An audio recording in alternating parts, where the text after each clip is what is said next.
प्रणाम सब गोटे के। एक अशोक भाईजी के लिखल नचारी गावे छी। अगर नीक लागे तो लाइक शेयर कर देबे और पेज के फॉलो सेहो कर लेब। तो सुनो। गौरी करती कौन उपाय, तपसी वर छनि गौरी के, तपसी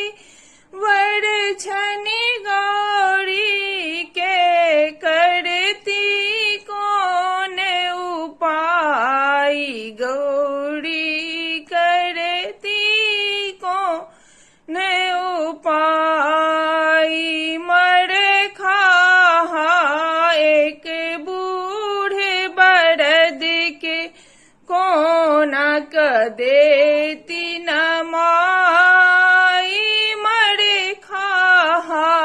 एक बूढ़े बरद के, कोना क देती नमाई, भांग में मातल भोला दानी, भांग में मातल भोला दानी, घुड़ियों ने ताकथी आई, गौरी करती कौन उपाय, तपसी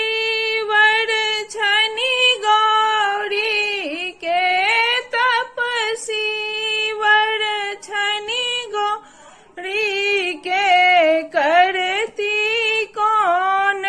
उपाय, गौरी करती कौन उपाय,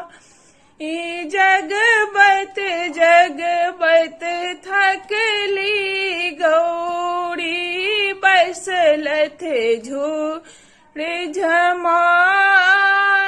जगबत जगबत बस थकली गौरी, बसलथ झूर झमाई, मतवाला भोला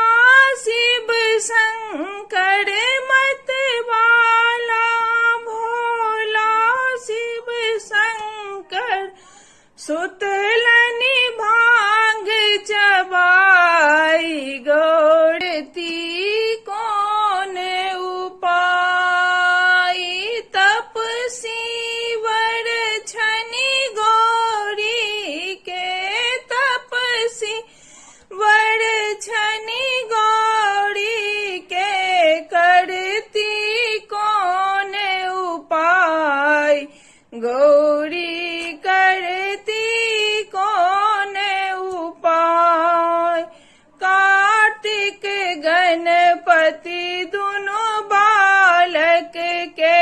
देलनि गौरी सुताई, कार्तिक गणपति दोनों बालक के, देलनि गौरी सुता।